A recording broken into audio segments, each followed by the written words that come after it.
Hi, Team Flyer. How are you? We're here on this beautiful Sunday, May 17th. I'm super excited and super honored to have Maritere today with us because I've always been drawn to her content, what she does, well, her and her friend, of course, because it's a mutual podcast that they have together, but even the content she does on her own about being a mom, being a bilingual mom, doing her content in English and in Spanish is not only inspiring, but also like I understand and I get doing content in both languages, let alone being a mom, of course. So she's part of our super special episodes for Mother's Day. And once again, she just knocked on my door and she was like, hey, I want to participate in this. I'm like, of course. Like, I'm going to let her introduce herself, what she does, who she is. And without further ado, here we go. Hi, Maritere. Hi, thank you so much for having me. I'm very excited to be here with you. Um, so who am I? You want me to go down the questions or just tell you a little bit about my work? Well, right now, a little bit about your work, so we get to know a little bit about you, but then we'll talk more about what you do at the end. Okay, so my name is Maritere Bellas. I am an award-winning book author, a parenting topic expert. I'm a podcast host. For a while, I was a Facebook page, a Facebook page host too, I Facebook remember Live host that. as well, and that's hopefully will come back as soon as we're able to record some more. And I go to speaking engagements, women's conferences, language conferences, a big advocate of raising bilingual, multilingual, and multicultural children. Woohoo! And I In a totally feel nutshell. represented. I feel represented because either you know or you don't know. I'm telling you again, I am bilingual. I am always very thankful for both my parents, especially my mom in this case, who literally made sure that even though I was born in Venezuela and I was raised in the US, she was like, no, at home, hablamos español. So I've always been bilingual and I feel like that's so fundamental. And I knew my kids, whenever we have them, they're gonna be because Well, it's good so for you. important. Yeah, that's like That was a gift your mom gave you, that by was the way. one of the best gifts without it, and I'm always very thankful. So I've always been drawn to people who do your kind of content, probably because of that it resonates in me. So when when you ask me to be on, I'm like, of course, because I feel like it's such an important message. But once again, that's exactly about what you do. This is about Mother's Day after all, so let's get a little bit into the deep questions. But before we start again, where are you from, by the way?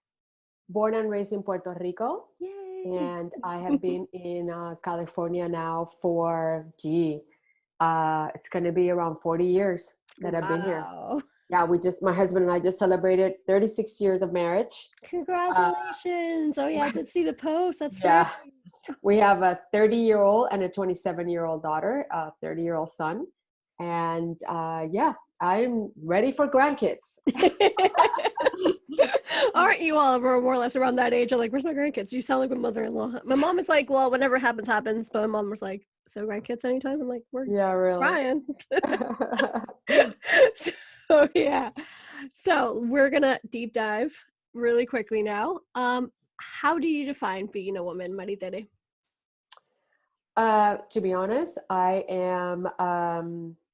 see it as I am a mom, a wife, a daughter, a sister, a friend.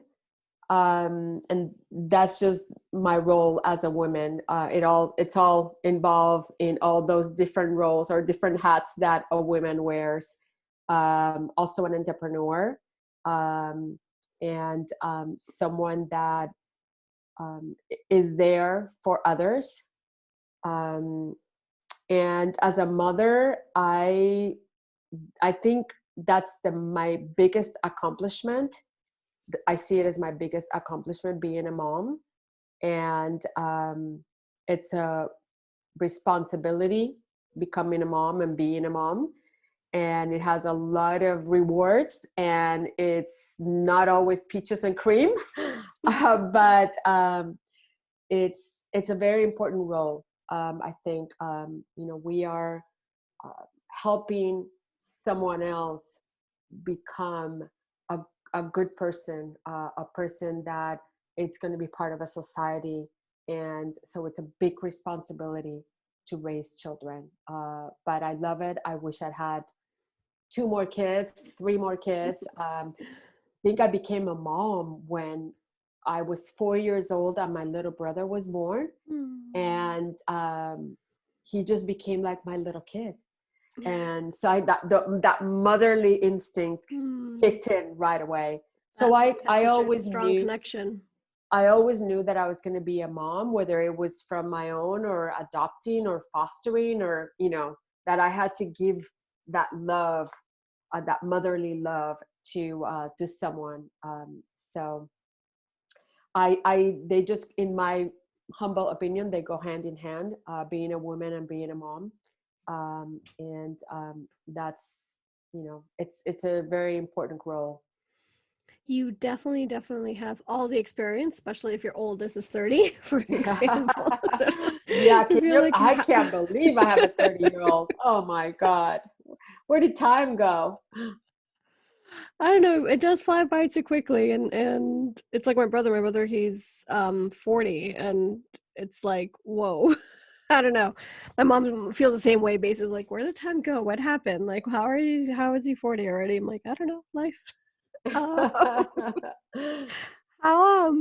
I also love what the impact that you have, because through your platform, for example, like everything you do, everything you tell us, whatnot, not only comes from, having 30 years of experience of being a mom, but also because that's what you studied, that's what you did. You have all sorts of like, um, what's it called? Like, you have the education for it, of course, of teaching them to be bilingual, but among others, million resources we can find over at your platform.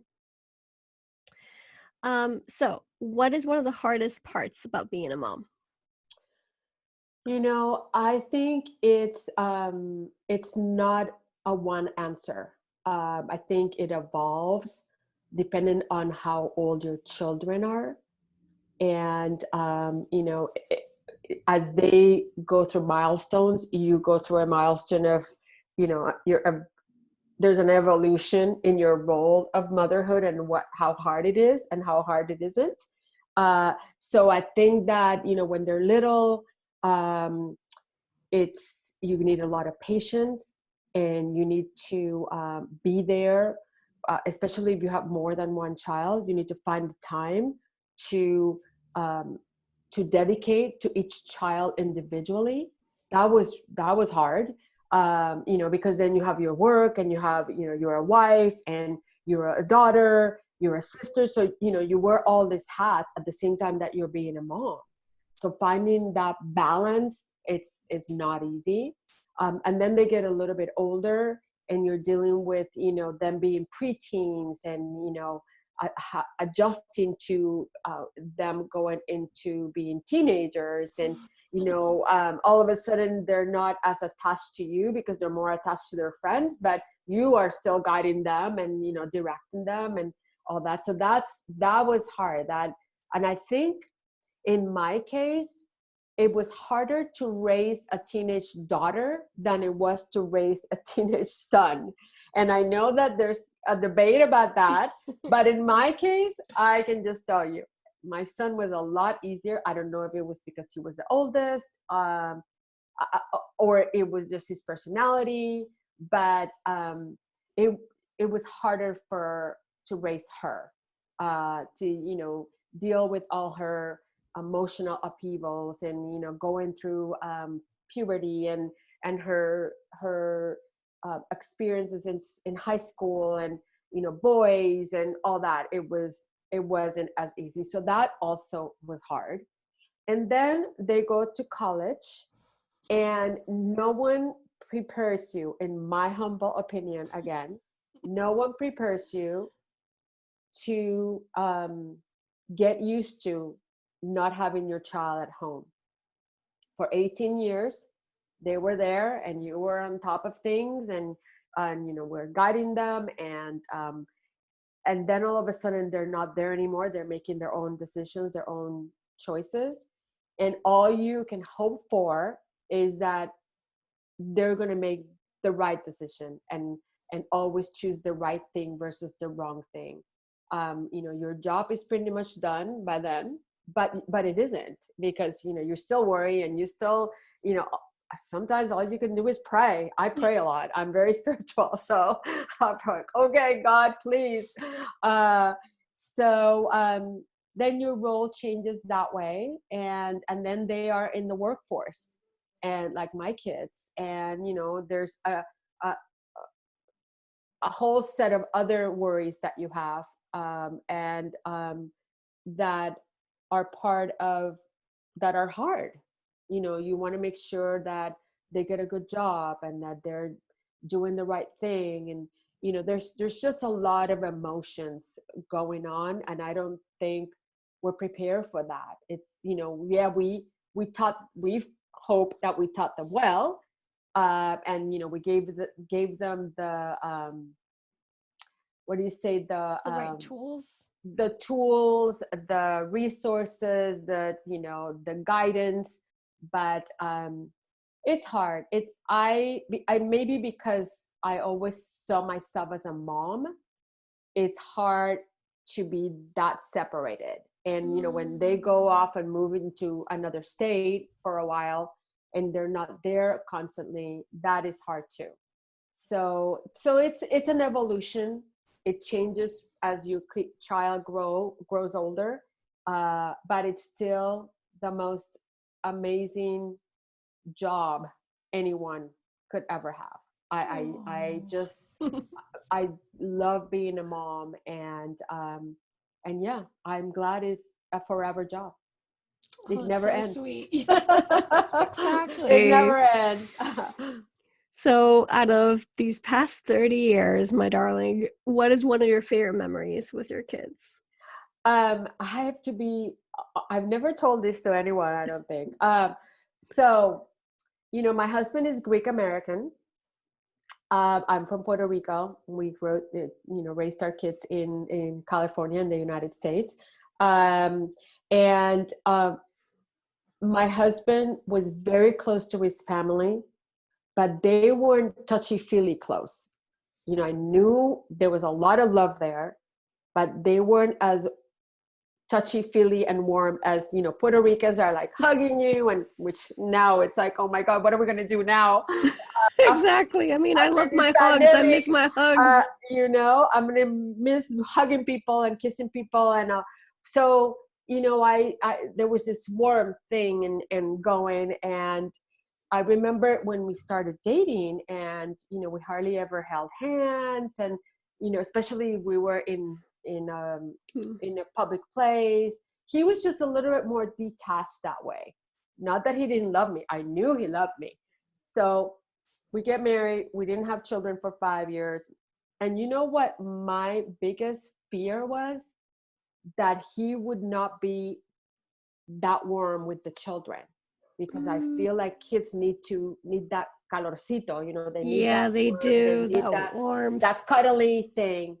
Well, so I'm gonna say that baby was Francesca was maybe a year, if that, and my son was 3. And I went to the store and I came back, and I see the 3 of them on the floor, and he is like on top of them and they're on top of him.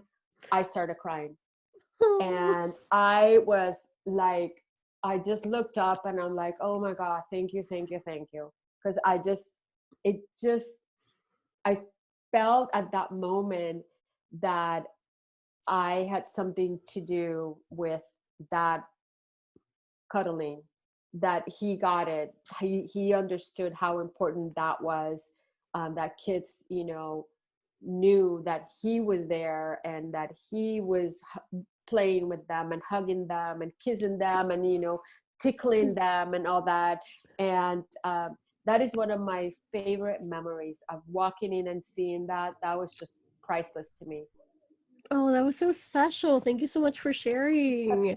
I know lots of our audience, including me, definitely understands, because I mean, most of us right here listening are Latin or even Spanish, and we're very touchy-feely. We're very caring. We love to give hugs, and that's just wonderful. I love it. Like, and that's super important for kids, and I think just for as human beings to have like that. calorcito, Well, like you said. yeah, I know. And it's funny because when you're in a marriage, and there are things that you learn from each other.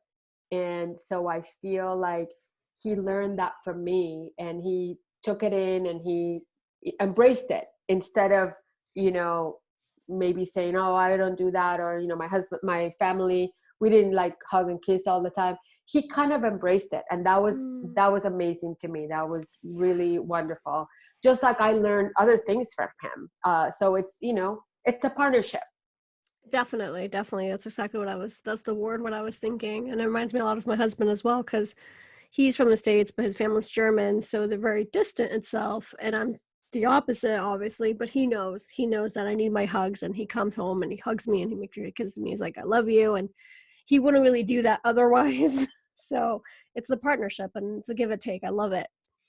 Um, so this question might be a little bit easier for you because you do have adult children. How would they describe you? I know. Crazy. No.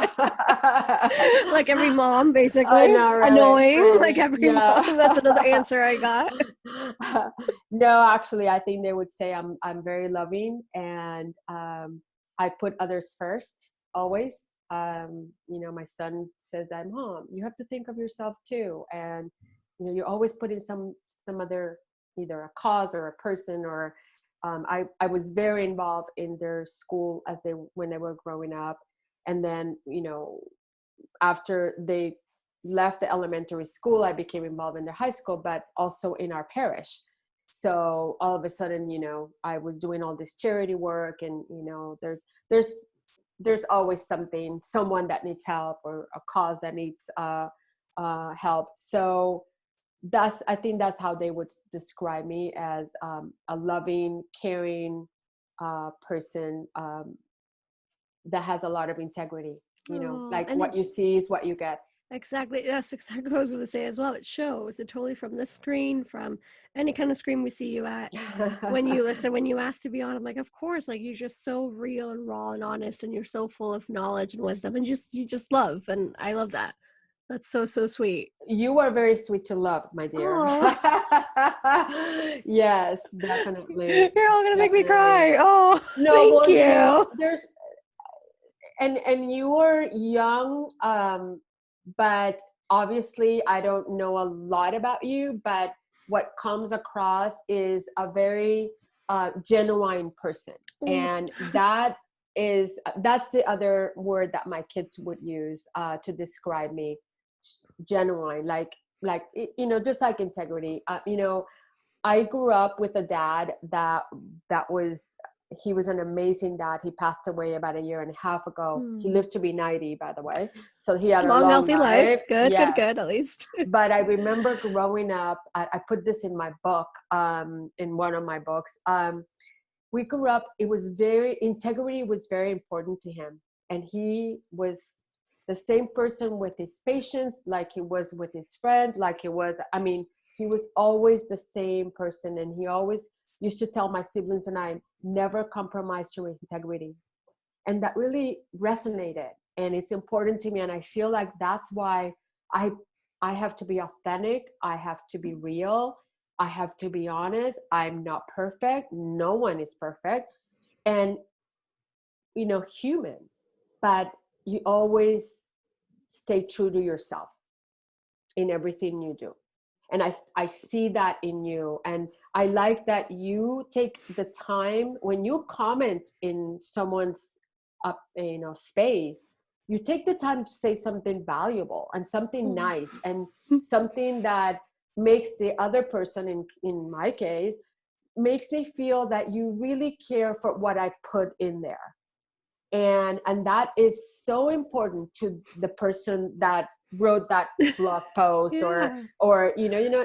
so it's a wonderful thing, and it's a very beautiful quality, and I commend you for that. And commend your mom, because she raised you well, and your dad, they raised you well.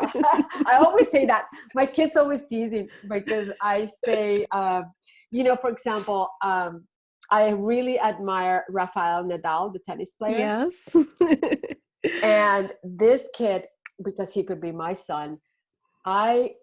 He impresses me every single time by his comments, the way he acts. And my kids have grown up hearing me say, he was so well raised. This young man was so well raised, because I give the parents all the credit. I'm sorry, I do. The parents and the people in his life really care for him and really taught him well. And that's all a mom can aspire to, you know? Exactly. That's I left my words left me basically. Thank you so much for that just, beautiful, not only common, just in general, because I feel like going back to originally what you were saying about being authentic, we're here to be authentic. It's that simple as that, basically. I was through many years, my early 20s, from my teenagers to my early 20s or mid 20s, actually, completely lost. Didn't know who I wanted to be. If you like pink, I like pink. If you like yellow, I like yellow, kind of sort of deal. And I was like, that's it. There's the bottom line. I'm not happy with myself. Let's just be myself. And that's how I kind of started with the always believer and putting myself out there and making sure people, sorry, felt like they belong to something. Once again, I'm so sorry, my words have left me after that beautiful speech That's you just said. okay. So I love that you can see that, because much like we were saying this before we started recording, like usually I'm without makeup and I do Insta stories or I do a Facebook Live without makeup. I just don't care. Not that I don't care about myself by any means, but this is where I am right now. Behind the scenes usually isn't glamorous. I'm just telling you what's up, and through just something as quote unquote simple of appearing without makeup or with and everything in between, I just feel like, you're always yourself. And that's how I see you. And that's how your kids see you, of course. And like Rafael that, of course, I know Rafael that. Like coming I from know you Spain. lived in Spain, so you I lived know in who he Spain is. 16 Yeah. years, of course. No. And he is, I agree with what you're saying. It's the people who raised him. And of course, parents, we have to give them all the credit in the world.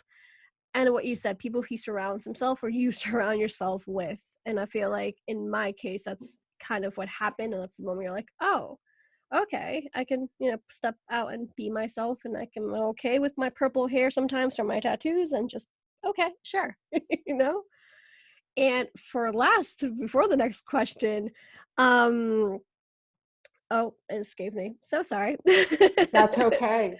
It'll That's come okay. back. It's just a fun conversation, so It no is, worries. exactly. Like, it'll come back. um So, what words of advice have you always given them? Um, Failure is a life lesson. So failures are lessons. It just you have to look at them that way. And when you fail, you try again, and you keep trying and you keep trying instead of giving up.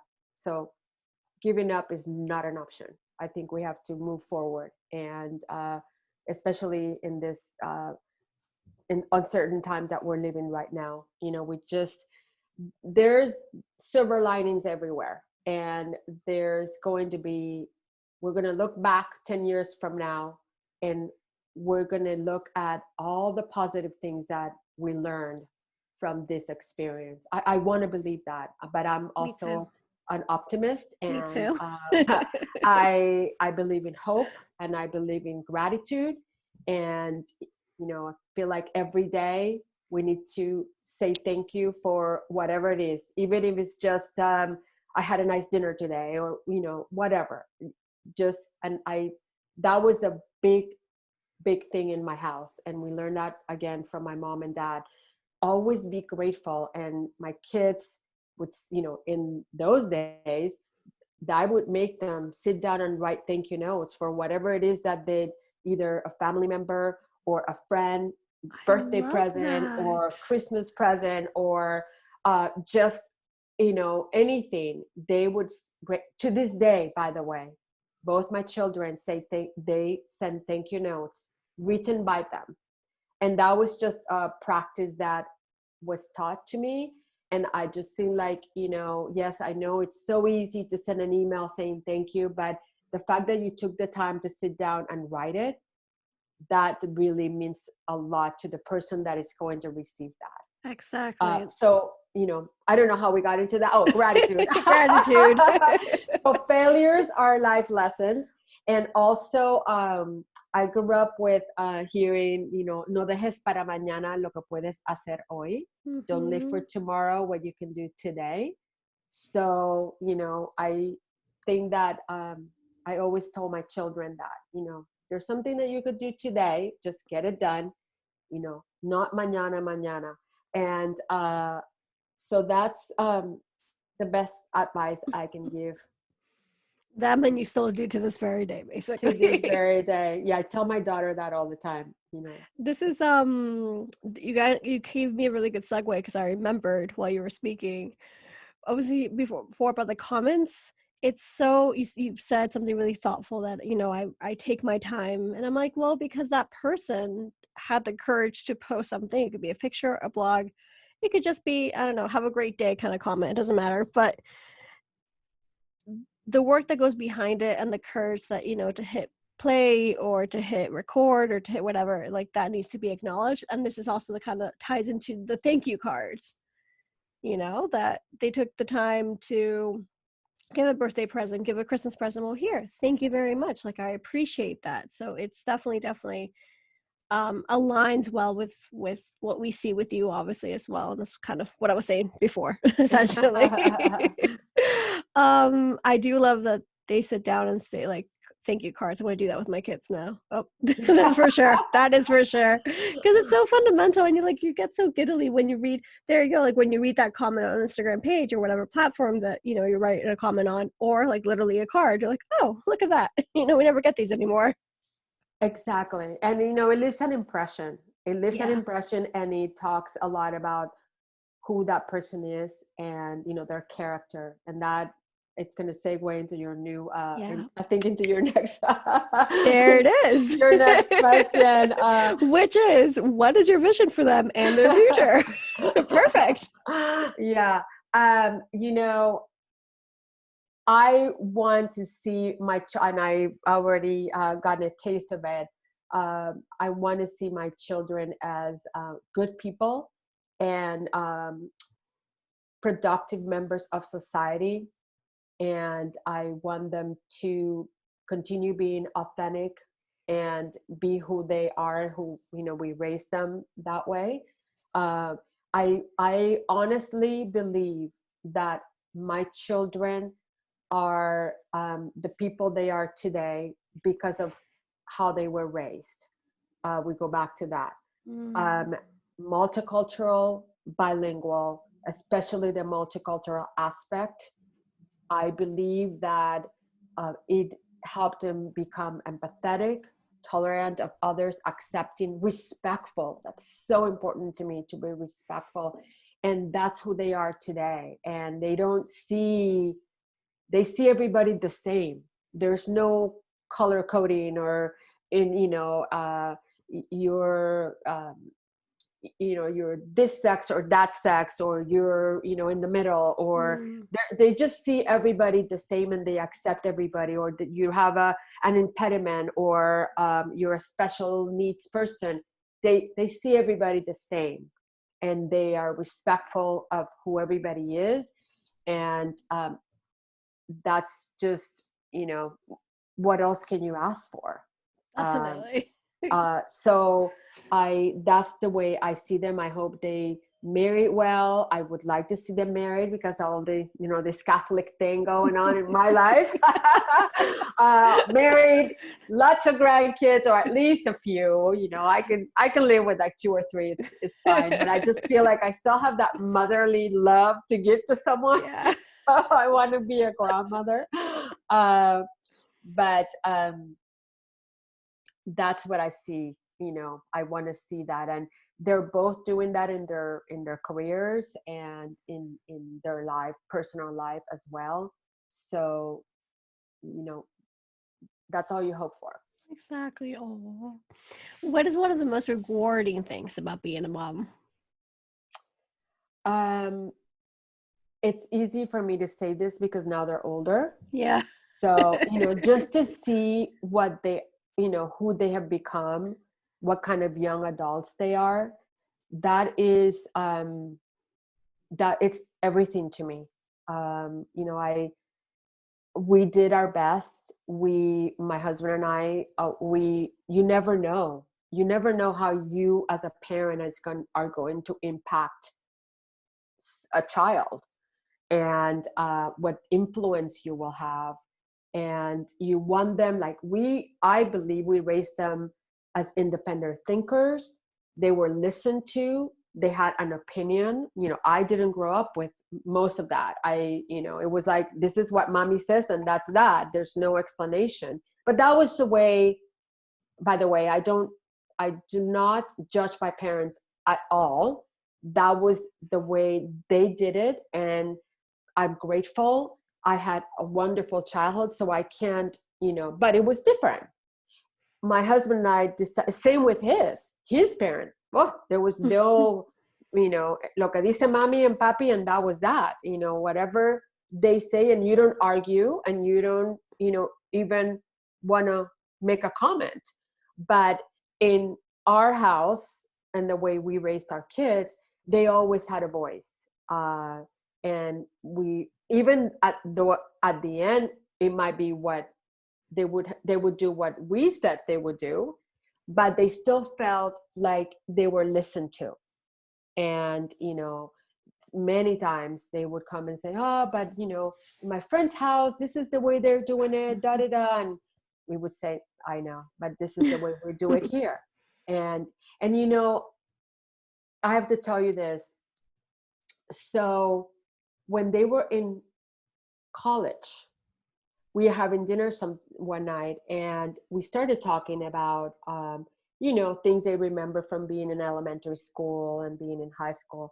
And both kids said, because my husband's thing was, I am your dad, not your friend. I'm going to be your friend when you're an adult. But right now, there's that little line there, and I have to be your dad. It's my responsibility to be your dad and to guide you the right way and the right direction. So, when they're growing up, they don't get that. They don't understand that a lot. So fast forward, when they're older, they go back, and both kids at the table said, mom and dad, you guys were right. We both like the fact that you were always our parents, and now we are friends, but we needed you at that moment to be our parent.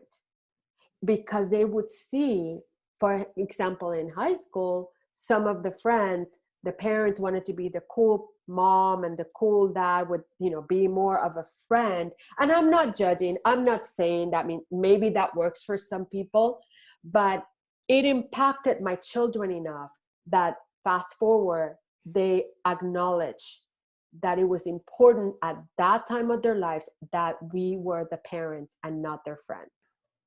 And that really meant a lot, that they could see it now. You once again definitely left me speechless again.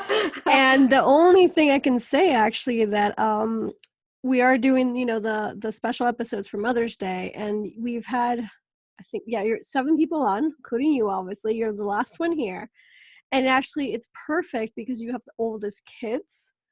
The newest kid is not even born yet. He's going to be born in August. So, there's a humongous difference of, moms and different stories and paths and whatnot.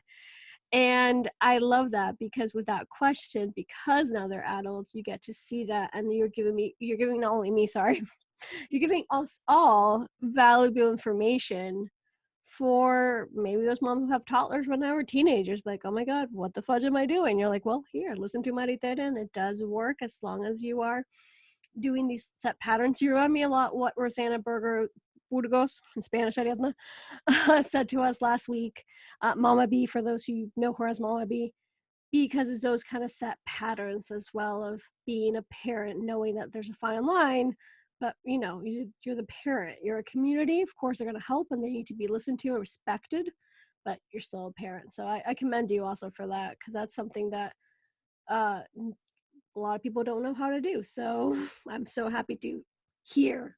Yeah, I like that she calls it a structure. It's more like a routine, yeah. But I like that. It it was a structure in a way that it was thought out. It wasn't something that, we did it on a wing, on a whim. We Exactly, just, yeah. it was purposely that way. And that is something that I'm also like keeping in mind as well as like something, personal. Um, and that's another reason why I threw these episodes in. These are all for moms and moms to be. Like, for example, with me, I've gone through so much of my own trauma that you can listen to like different episodes all about that and whatnot. And when I listen to you, and I listen to Mama B, when I listen to Lorraine, when I listen to all these moms that have been on through all different walks of life, and I get a little bit of here, a little bit of that, because that's what inspires me. And what you said really quickly early on, that you took 5 years before you had kids. And I talk to my husband all the time about it. I'm like, I'm happy we're kind of also waiting, not only because, we have actually been dating for a while. It's not like we just met by any means, but, to form more of that kind of alliance and partnership and know like where we're going to lead our kids with that structure, essentially what you were saying, Exactly.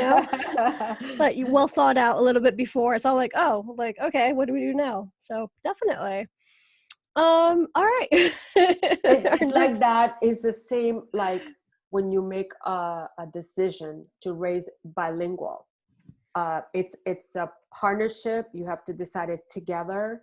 I call it a language plan, a family language plan. Some people call it a language map, or a mapa lingüístico, like a linguistic map. But it's a joint decision, just like you both decide you're going to have children. Exactly. So it's, and being a parent, and this is again, humbly, it's very important that children get the same message from both parents. Yeah.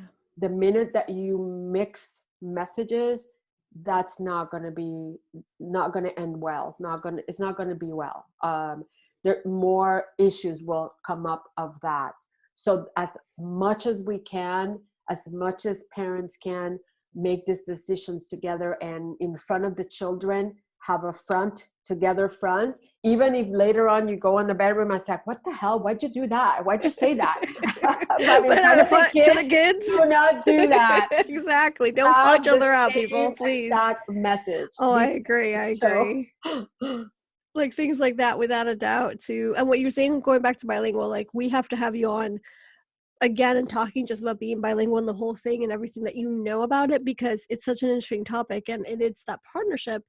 Because, he's from the States. He doesn't know Spanish. He's learning as he goes, but still. And of course, I'm like, our kids are going to be bilingual. I'm going to be speaking Spanish to them. We have to figure out a system that works. Well, my husband didn't speak Spanish either to this day. I mean, he understands a lot after all these years, but he should have taken it and never made the time. It sounds very familiar. And when in our case, there were not as many resources as they are today. So today, if anybody wants to learn any language, oh my God, all you do is Google Babbel or Google someone, and there's all these programs that can teach you Spanish.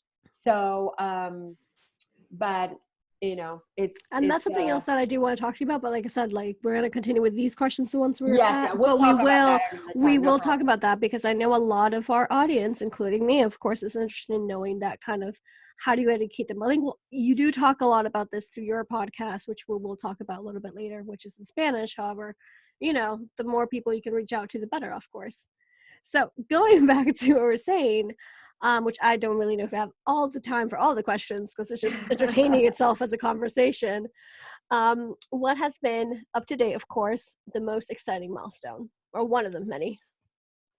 You know what? I think that every milestone is exciting, and I'm now looking forward to getting that phone call where my son says, okay, we're engaged, we're getting married.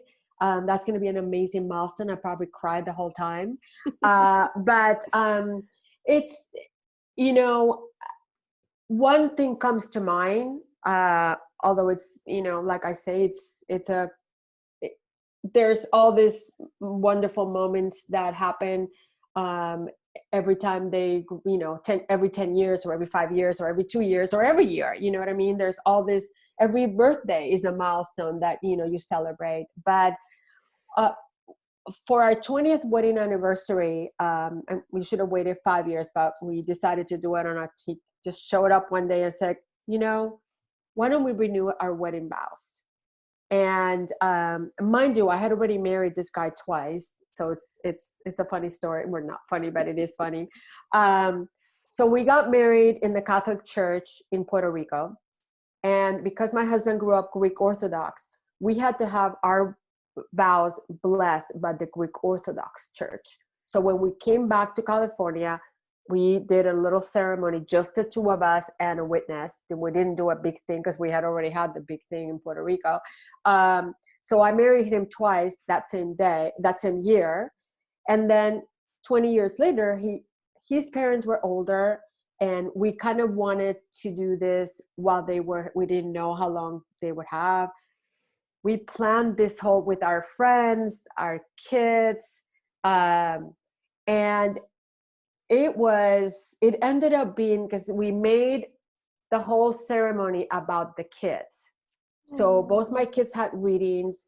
A lot of their friends were, singing. So there was 2 kids that were, then the offer, I don't know if you know about Catholic Church, but we had like 10 kids of their friends participating. All the parents are in the audience. My mom and dad and his parents were there. It was our pastor that we adore to this day. He's there, and I'm hoping he's going to get to marry my kids. But it was such a special moment and so wonderful for our children to see. And I don't remember crying in my real wedding, but I cried then. I was in tears, kind of like almost the whole ceremony. And it was just a very special moment and a milestone that we will always remember. Oh, that is definitely a super special one, though. My goodness. I always wanted, and we will do so because we've talked about it, to renew our wedding vows. And from here to when it happens, we will have kids. And always, like, we're going to include them, of course, in every way possible. And it's just so special when it's the family, of course. Oh, it was wonderful. Thank you for sharing that story. And, and speaking of marriages, when you have kids, it's very important, it's worked for us. So, I don't know about everyone else that is listening, but, marriage is not peaches and cream. Like I've said before, it's a lot of hard work. But what has really helped us, especially now that our kids are not in the house, is that we always made time for each other while they were growing up. Mm-hmm. So every single Friday or Saturday, depending on when the babysitter could come, we always did something just the two of us. Even if it was just going to have coffee for an hour and just spend time alone, going for a long walk, going to the movies, or going for a drink, or dinner. We always at least one, and when they're littler, the time is faster. You only have you do 30 minutes, and you go a little bit longer. And as they grow older, you get to do 2 hours or 3 hours. But it's very important that you find that time and that you do something together, for 2 reasons. One is you want one day the kids won't be around, and you want to know that you're going to have fun with your husband, just the 2 of you doing fun things. And the other thing that is important, in my humble opinion, is that kids grow up understanding the value of marriage, and that mom and dad, we are very important to them as children, but their marriage is important to them too. I think that makes a difference. I don't know. My kids are not married yet, but hopefully they will be. I feel like it does. But I think it was a life lesson, and I think it's worth exploring it in your own marriage. Excuse our background. Oh, that's okay. Exactly. Live and in action. Oh goodness, they'll get him. I mean, obviously. We're just walking through. It happened also when we were recording with Lorraine, but it wasn't our dog, it was her dog. So it Oh, that's happens. funny. Oh, it happens. It It's happens. yeah, Like, we're working from home. I mean, we try our best, but when you live with other people, like, and absolutely. they're Yes. animals. Yes. So No, I was recording something the other day. Oh, I was reading a book for the Niños Book Fest that yeah. I participated on Sunday, and my neighbors were walking up and down, and I kept seeing them. I'm like, oh my God, I hope they don't. No one can see them in the phone. So it's all good. Exactly. We all understand, thankfully. So, oh goodness, I'm gonna fast forward to some certain questions, of course, my darling, because we've been talking a whole lot, I and know. it's Yeah, so you great. It's decide so what to great. do. One of the things I definitely want to ask you. Oh my God, there's a lot, but there's two or three quickly that in my mind are. Imagine that it's 10 years down the road, and they come across this episode. What would you say to them? They come across this episode, oh, I would say I want you to listen to this because this is how I feel and how I will always feel about motherhood and about you too. And I would hope that they laugh like we have, and they cry at times, and or they get a little teary eye, because it's it's my truth.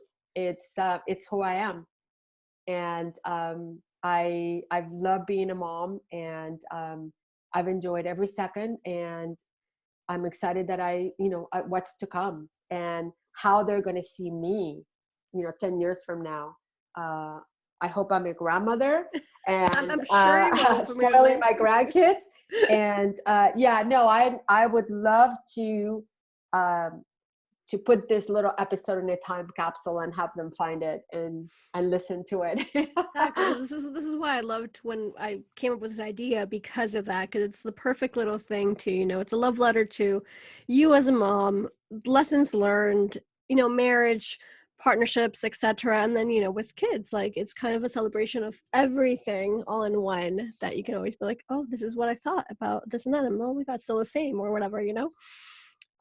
What is something your children have taught you? Patience, unconditional love. I mean, exactly that. I mean, I think every mom would feel the same way. You know, you have your first child and you have all this love for that first child, and then you worry, like for moms to be, that with the second child, oh my God, am I going to love the second child as much as I love this one?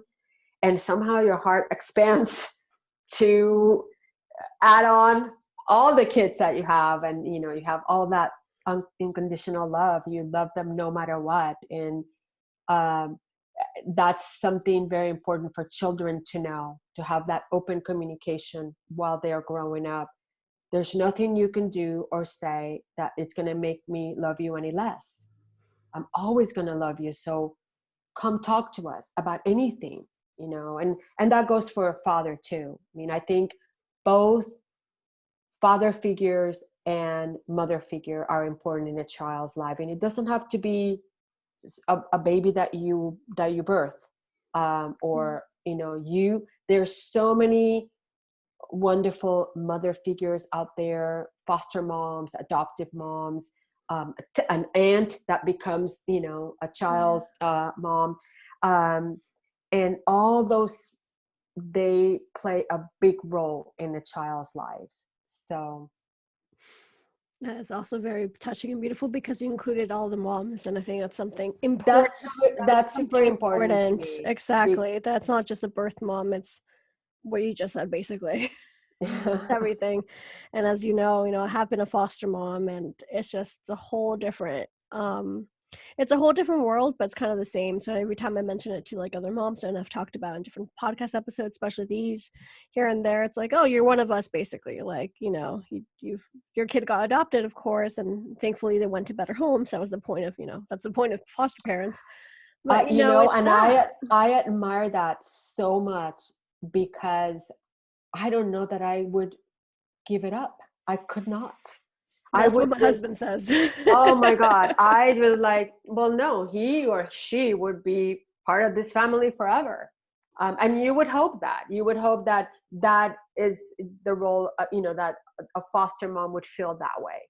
Like, you know what, they can always come back, and my love is always going to be there, Mhm. regardless of where he or she is, right? Right. Completely agree. Um, I have a two-parter question. Kind of want to wrap both of them up. Instead of telling us what would you tell, a first-time mom, of course, which is probably a whole lot. How did you and how do you self-care? So, like, imagine from when your kids were little till now, how did that change throughout the years? It didn't, it has changed a little bit now, but throughout the years, I was always, because let's start with, remember, I didn't have kids for 5 years. So working out and going to the gym and running, it was always part of my life. So by the time my kids came along, I always found time to, go for a jog while my husband came back from work. And then I would go do the workout, and then I come back, and then he would go out. So they grew up with both of us um, finding the time for our exercise. And we ate well, and I worry about the nutrition, and it wasn't about the diet thing. It was just eating healthy, and exercise is part of who. It was always part of who I was. It evolved. Every 5 years I would pick up something different. So whether it was aerobic classes when I was younger, to jogging, my husband and I would jog together. And then, most recently, I would do kickboxing or soul cycling. My daughter got me into soul cycling, so I did that for a whole year a couple years ago. And then last year I had foot surgery in both my feet. So I couldn't do as much workout as much. But in my early 40s, I picked up tennis. So then it was tennis, in addition to going to the gym. And so I've always found time. I think it was important. It's important for two reasons. It, makes you feel good, and mentally it kind of takes you away from the kids and what's going on, and you need that time, even if it's 15 minutes. You don't have to. When the kids are little, it's harder to find like a whole hour perhaps, but even if it's just 15 minutes to go around the block for a jog or a walk. If you're not a jogger, you can walk. That time alone, it's just precious. It's very important. um, Once in a blue moon, I go into, which I probably should do more often now. It's, do you go to a spa, you do a facial. I'm not a massage person, but I do like having facial and just take care of my skin, especially as you grow older. Mhm. But yeah. Love it. Love that you mentioned that, basically just self-love and self-care, because much like we mentioned with marriage, you have to work at it every single day and make sure that that it survives and it thrives, etc. But you as a person as well. So almost our last questions. I've been mixing up here and there, but we will have you back because I just find so many things that you say it's interesting and so useful information to have and whatnot. So how are you celebrated? You mean as a mom? Mm-hmm. Um, I think that with the little things that are not, um, you know, Tangible. yeah, just just a text from my kid. Now that everyone texts, a text, a phone call out of the blue from my daughter or my son. My husband went to the store with me the other day with masks and all, and he grabbed some flowers. And just because it wasn't Mother's Day, it wasn't on our anniversary, it wasn't my birthday, but he's like, no, I want to get these flowers for you. And I'm like, okay. I mean, things like that. I went on a girls' trip um, a few months ago, and we sold our house that we were living in. We lived for 13 years. We are leasing a place for a little while, and the room downstairs was full of boxes and stuff. I come back, he had cleaned the whole room and made an office for me. I mean, little things like that I just, they're so meaningful. And I always tease him, like, he has not a romantic bone in his body, but then he goes and does things like that. I'm like, That's okay with my okay, I'm husband good. too. I'm good. I think I'll stay with you. Exactly, because he's not a romantic type, but he does a lot of romantic things. It's kind of hard to explain, I but know, I exactly. understand. It's not like a typical romantic, but enough that you're like, oh, it's so thoughtful. Like, I know, exactly. It's like, I was like, oh my gosh, you did all this. Like, yeah, I knew you needed an office to do your podcast and da da da. So that's where we are now. But anyway, yeah. So that's how I'm celebrated. And of course, he goes and talks about me all the time, and I know my children do too. And that means a lot to me. Running into people. Oh my God, Pete was telling me this and that about you, and I was like, okay. aw. Yay. That's sweet. So my last two questions for now, of course, for this episode would be, what are you thankful for? Definitely my health. Number one, my Number health one. these days, and my family and my faith. I am nothing without my faith. Some people meditate, and they have all these different ways of connecting. And I grew up in this amazing faith that I love, and it keeps me going in the good times and the bad times, especially in the bad times, but also in the good times as well, because I feel like I try to every single day before I go to bed. I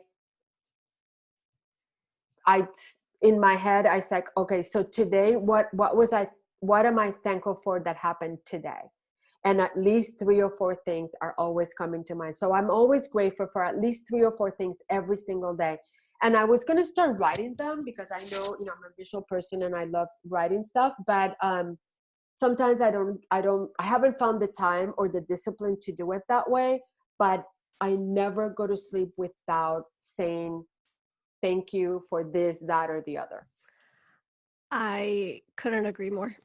Essentially, definitely the health, what you said earlier on. But no, if you know me, you know I'm thankful no matter what. I feel like that's the first thing you need to do in life. Through every single of my hardships, from moving continents at a young age, starting work, dropping out of school, and a million things in between, I was like, I need to be thankful for what I have, no matter what. And what you said with faith, it could mean different things. I am a very spiritual person, and I do love my manifestation mindset and meditation mindset. But we Mm-hmm. had a lot of people who are Catholic, much like you, and they're like, oh, can we talk about God? I'm like, of course you can. I mean, I call it universe, you call it God. It's your faith. This is why the name Always Believer, what I've always said, better said, always believe since I was a kid, kind of aligns into that. And just being thankful for what you have. I do the list. I do the list first thing in the morning, and then last thing we do every single night, my husband and me, I've installed this thing in him, and now he's the one asking me. We do 2 questions right before. One, what are you thankful for today? But it had to happen today. So it could be a nice meal, like you said before earlier today. It could be a random animal we've seen, because we live in Massachusetts, so we can see it from a turkey to a fox or whatever, luckily. And your happy moment of the day. It doesn't have to That's be great. together, obviously. You just be anything that brought you spark and joy. So like we go to bed with that kind of feeling, because that's so important. It is. And, you just reminded me that when my kids were in elementary school growing up, we had family dinners. We still have, family dinners were very important in their upbringing. And, but we would always ask 2 things at dinner time. What wonderful thing happened to you today? And what not so wonderful thing happened? Because we wanted that open communication, and we wanted them to say, oh, well, this, my friend took this away from me, or I didn't get the grade that I wanted in my test, or something like that. It was very simple, but it was a way of us opening up a dialogue and communication every single night about our day. I'm super thankful for that tidbit. I'm super thankful because you're very aligned to what all our guests have said. You remind me again of Rosanna Burgos, who was on last week, Mother's Day. And having that open communication as well, I feel like it's fundamental, and like seeing the positive and the negative. And wrapping things up, basically, I did say, I think I've mentioned in this episode, to be honest already, that we are learning now that we have some time to prepare to be parents, learning these little tips and tricks like that one. Like, I'm sure, like, as soon as he comes home, like, I have a new idea. Every time we sit down for dinner with our kids, we're gonna be asking him these questions, my love. And he's like, all right, sure. Well, also why it was important, because you want children to know that life is not positive all the time. Exactly. There Oh are gosh, things that no. happen that we don't like, and that maybe that are not fair, and we want kids to know that, because if you And paint to everything feel their perfect. feelings. It's okay to be sad. It's Exactly. okay to be angry. Exactly. Kind Like, of like validate how they feel exactly. at Because every moment, whether it's good or not so good. So it's very important. it is, since the moment we're born, literally till the day we pass away. It was such a pleasure to have you on in this beautiful hour that we had, this beautiful, well, special, Mother's Day episode. Happy Mother's Day today and every day, because I feel like, Thank you. Thank it you. starts the day that your boy or girl is born till it's forever. Essentially. So, It is. let us know where we can find you, please. And I'll definitely be dropping the links down below, of course, like always, but just let us know really quickly. In social media, I'm everywhere. In Facebook and Twitter is Maritere Rodriguez Bellas, Bellas. And on Instagram is Latina Boomer Mom. So that's where you can find me. My website is also www.maritererodriguezbellas.com or .com. So I'm there too, and my books are on Amazon. And we didn't really go into what you did. You can tell us a little bit, actually, now that I think about it. Oh, no, you did at the beginning. I said right. who I was. Yeah. Good. No Picture, like, problem. this woman has a whole lot of knowledge coming your way and so many resources. And I mean, no disrespect to any kind of mom, but you're not just a mom. You go beyond and exceed all these expectations, because you're an author you're an author, of course, and you know a whole lot about raising bilingual kids, among many other subjects. So definitely go check out her stuff. If you feel represented and heard, go to Maritere with any of the links down below. Thank you once again. Happy Mother's Day. Enjoy your day, your month, your year, everything.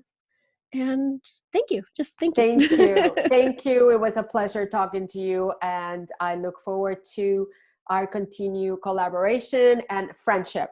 Definitely Friendship. both. Oh my gosh, she'll be on more times. Bye, Flyers. See you every single Wednesday, by the way. New episodes, as always, in Spanish and in English. We got loads of goodies coming your way. Have a beautiful day. We'll talk really soon. Bye.